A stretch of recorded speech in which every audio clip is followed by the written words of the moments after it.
Hi, so this is a short video on how to prep and practice the Flower of Life Buddha Mandala artwork workshop that's happening on July 17th.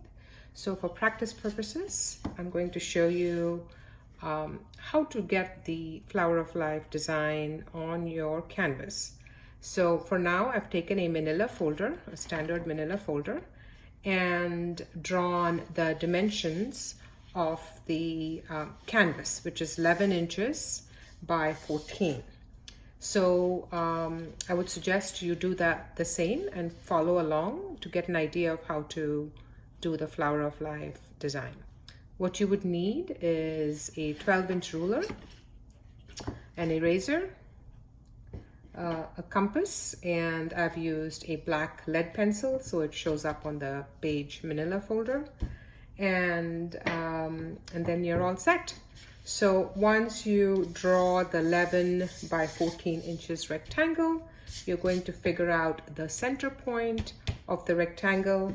So that is about 5.5 inches on the short end. So mark the spot. And about 7 inches on the long end, because the dimensions are about 14. So once you do that, you can figure out the center point by making it as a plus sign. And what I would also suggest is draw a vertical line from one short end to another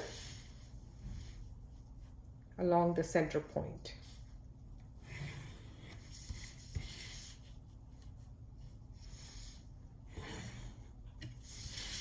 So once you do that, go ahead and put a dot so you know this is your center point, which is right here for me.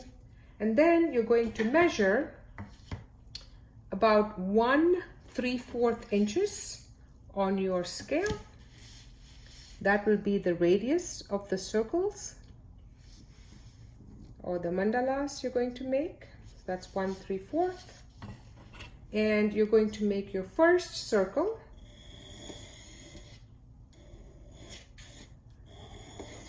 Keeping your compass in the center. So once that's done, I hope you can see the circle. You're going to make 2 more on top of each other and 2 more at the bottom, using the same dimensions.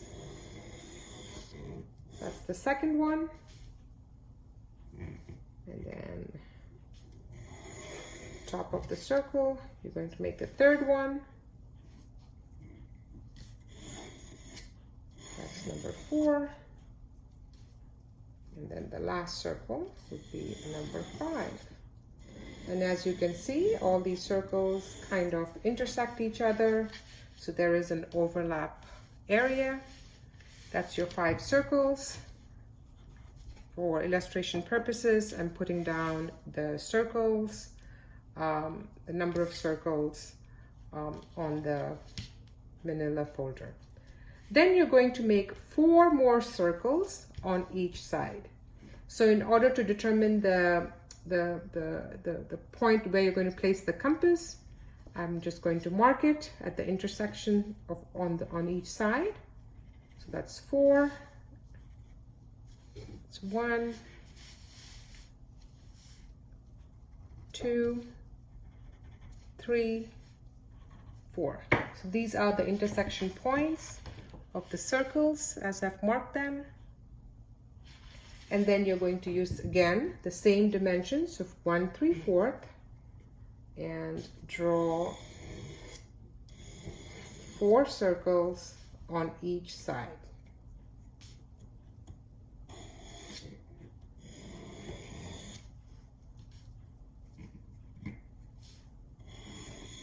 And every so often, do check your compass to make sure that the dimensions or the radius of 1/3 still exists on your compass.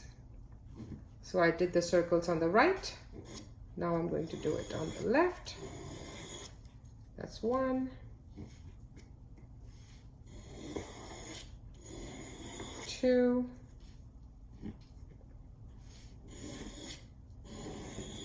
3,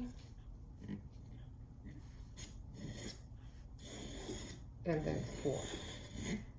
So for illustration purposes, I'm just marking this. And then you're going to do 3 more circles on each side.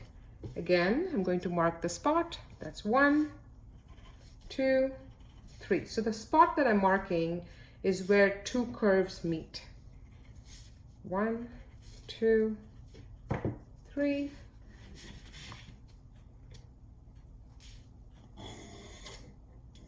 That's circle 1.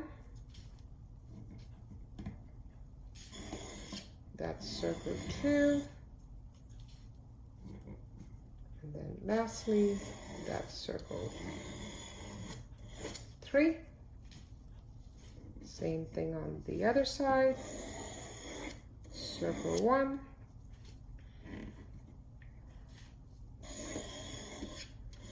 Circle 2.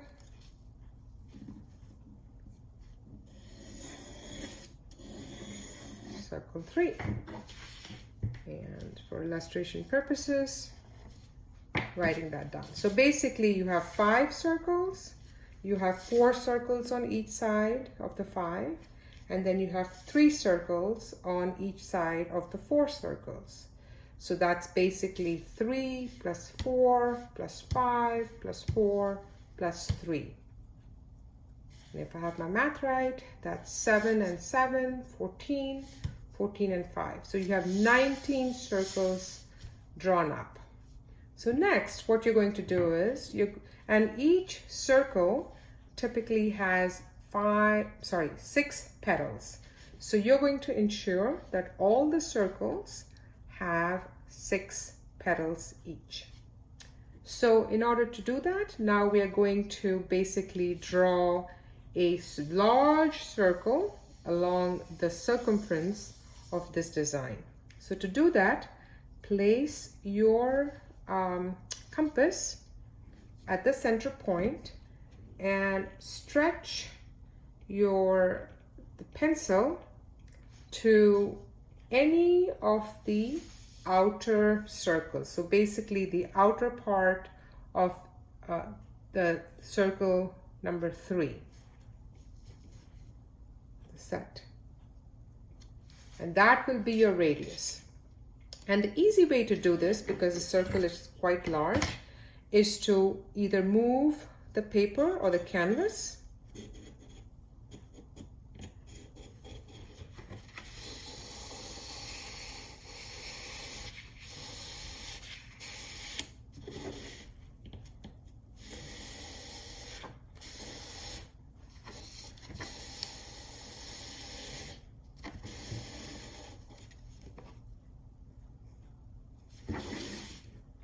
So you start from here.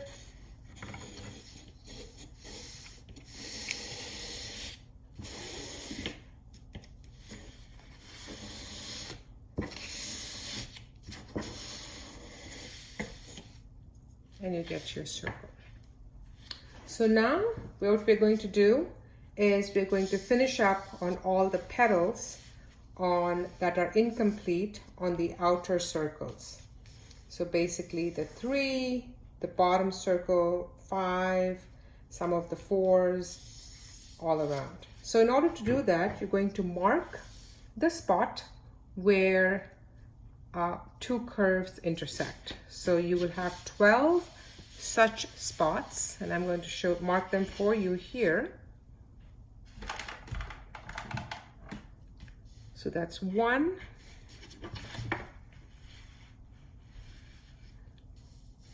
2, 3, 4, 5, 6, 7, 8, 9, 10, 11, 12, actually there are 13. All right, so now